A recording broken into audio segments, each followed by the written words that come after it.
Hey, what's going on, y'all? Sean here with my weekly live at 10 o'clock, Transform Your Physical Health Live, where I answer your health and fitness questions when you pop on here.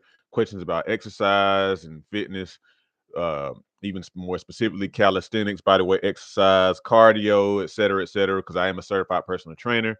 And I'd like to answer your questions if you have any questions about how to eat right and all that kind of stuff, kind of get into your best shape so you can really be healthy and all that kind of good stuff. So anyway, I also kind of talk about stuff that is in the news about health and whatnot. And as we all know, there was a recent really tragic occurrence with the guy Brian Thompson, who was the head of United Healthcare. Um, the insurance company, and obviously it kind of like generated like a big reaction, um, from the public, with the guy, people sympathizing with the person who took the guy's life and whatnot. Um, and I'm gonna mention why I'm even talking about this anyway, because obviously my thing is health and fitness, not health insurance per se. But I kind of want to point out a couple of things in a couple of articles I came across. I will link to these in the description. And I will say this at the beginning. It's like, no doubt, um, there's a lot of frustration with the way that our system works, our healthcare system. And I have had a lot of frustration and bewilderment about the way our system works too. However, what happened to the dude was tragic, and never wish anything like that on anybody, because no single person, really, to be honest, is responsible for how dysfunctional our healthcare system is. But just never wish such a horrible thing on anybody, man. But that said, I wanted to point out a couple of things from these articles that I came across. Um, so the dude is the leader of United Health Group, which is over United Healthcare. Apparently, he wrote an op-ed, and he acknowledged, quote, that the healthcare system does not work as well as it should. And he went on to say, "We know the healthcare system does not work as well as it should, and we understand people's frustrations with it. No one would design a system like the one we have, and no one did. It's a patchwork built over decades." I thought that was like that sentence, that last sentence was like a great overall summary that the healthcare system is a, quote, patchwork built over decades. So, you think of patchwork, you think about, like a patch quilt or whatever, where it has all these squares of different kinds of fabric and whatnot. And it also makes me think about Frankenstein's monster, where all these parts are kind of put together to create this thing. And no doubt. So another thing that this article said, it said Americans pay more than ever for health insurance, even as insurers are rejecting more than 1 in 5 claims. So y'all know, I mean, um, there's a lot of money spent in our society on healthcare. A lot of money spent on healthcare. You have health insurance, you know how it is to pay a premium. Even if you have help from your employer, this stuff costs a lot of money. But then apparently, like I said in this article, it says insurers are rejecting more than 1 in 5 health insurance claims. So like this really just kind of brought to the forefront a lot of frustration with this system. Like, why is it that we're spending so much money on healthcare, and then folks aren't even really getting coverage and whatnot in a lot of cases? 1 in 5, that's like only 20% of claims being accepted. And then another article said in 2024, the average health insurance premium for families carried a price tag of $25,572 per year, while single workers paid an average of $8,951, representing a 6 and 7% increase from the year earlier.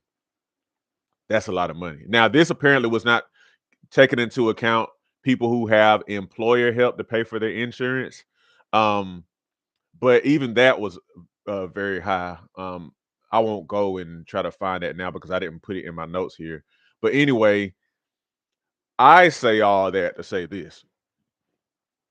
So the main reason I'm bringing this article, talking about this whole terrible incident, is because of the fact that it brought something to the forefront. The whole thing about how much money is spent on healthcare, and like just how big of an issue we just have with health in the United States.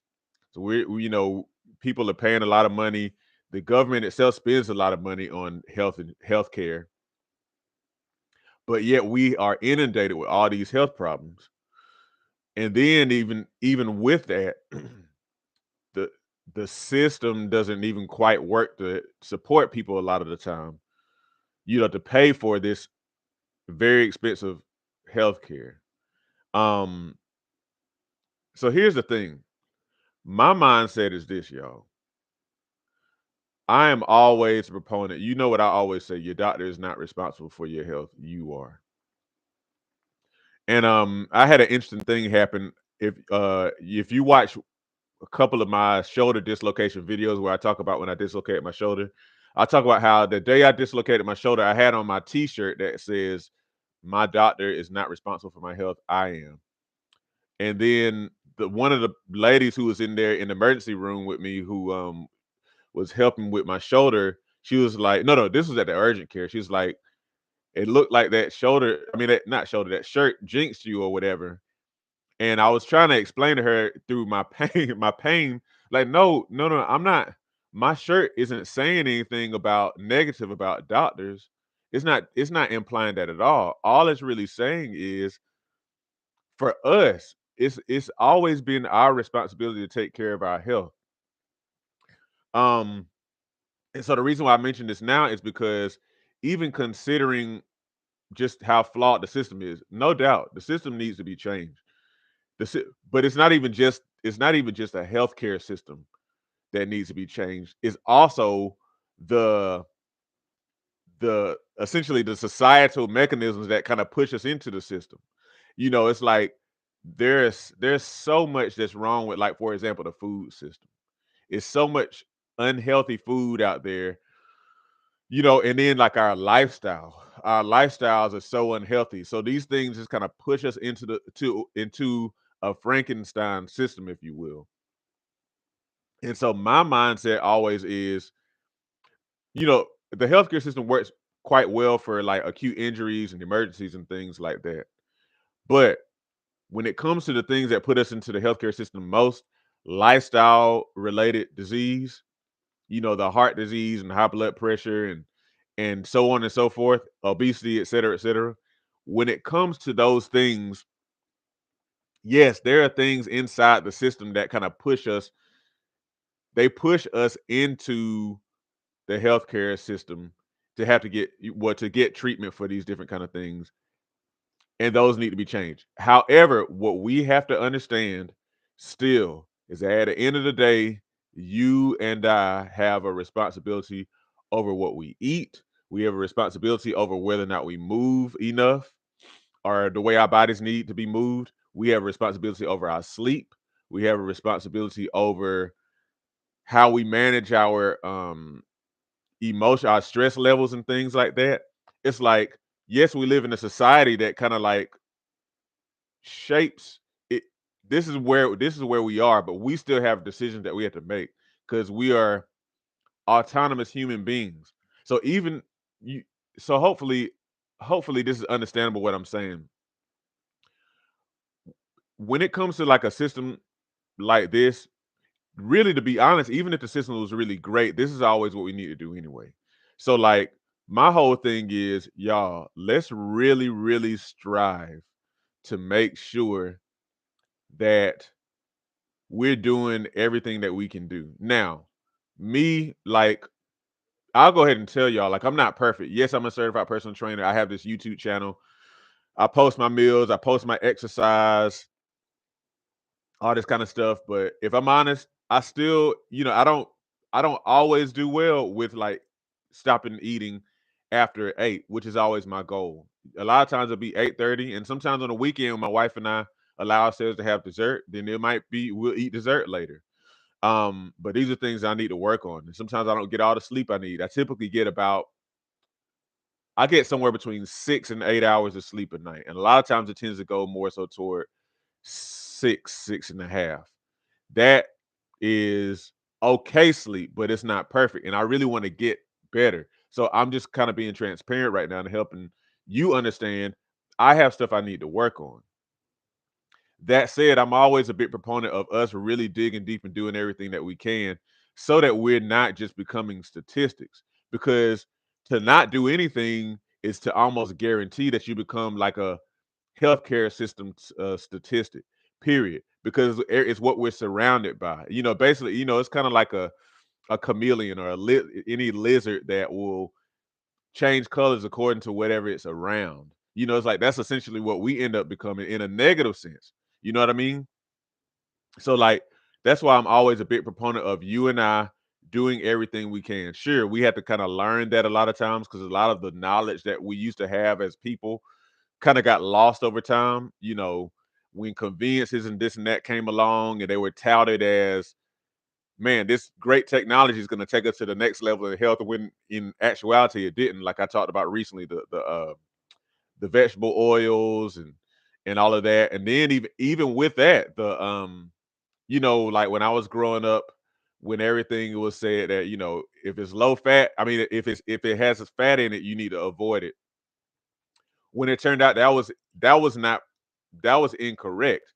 Sure, vegetable oils and certain kind of things, and then maybe even reducing animal fats to some degree, but like, fats actually are essential for good health. Especially, you have really good sources of fat, like again, certain animal fats in decent quantities, and then there are fats in like stuff like avocado, like what I had this morning, or cod liver oil, like a lot of people grew up taking cod liver oil. It's a lot of good, healthy oils that provide your body with very necessary things. Matter of fact, your brain is, I think, at least 70% fat. So, but anyhow, I digress. The point that I'm really making more so is that I am a big proponent of you and I really digging deep, learning to understand how do we take care of these things, because the system doesn't really work that well for this, you know. And so I think as long as we're ultra dependent on the system, true, we need to have people who are in place to make the system better, for sure.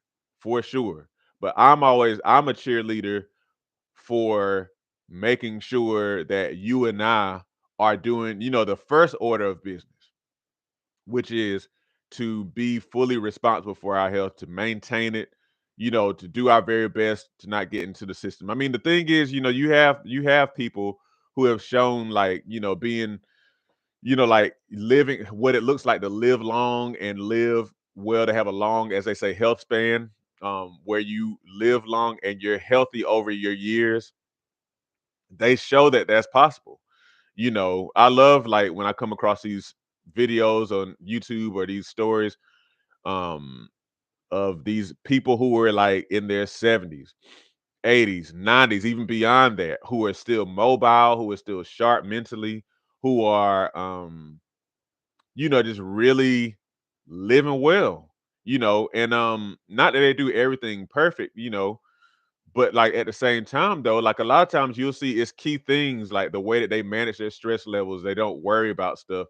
They don't maybe they get their sleep and have a good social circle and eat vegetables and different things like that. So y'all, anyway, let's do the best we can. Let's do the best that we can. Let's always be striving to do better and better each day with the maintenance of our physical bodies. As I always say, and I'm about to close it out with this.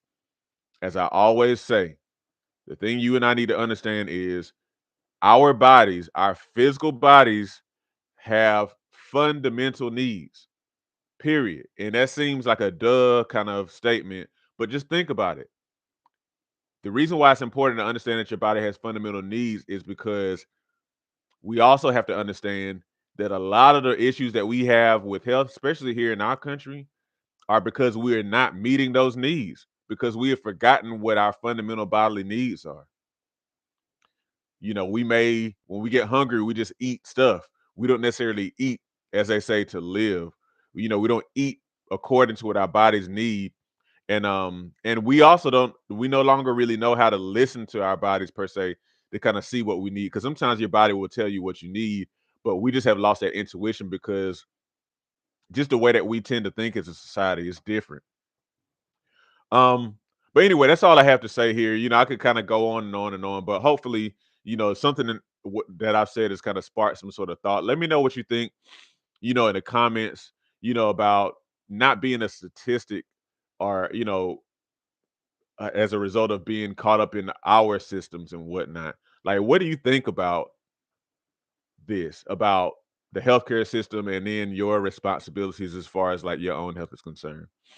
Let me know. I'm gonna let y'all go because I got some other things I got to do. But I appreciate those of you who tuned in, and I plan on being here again 10 o'clock in the morning tomorrow. So y'all take care.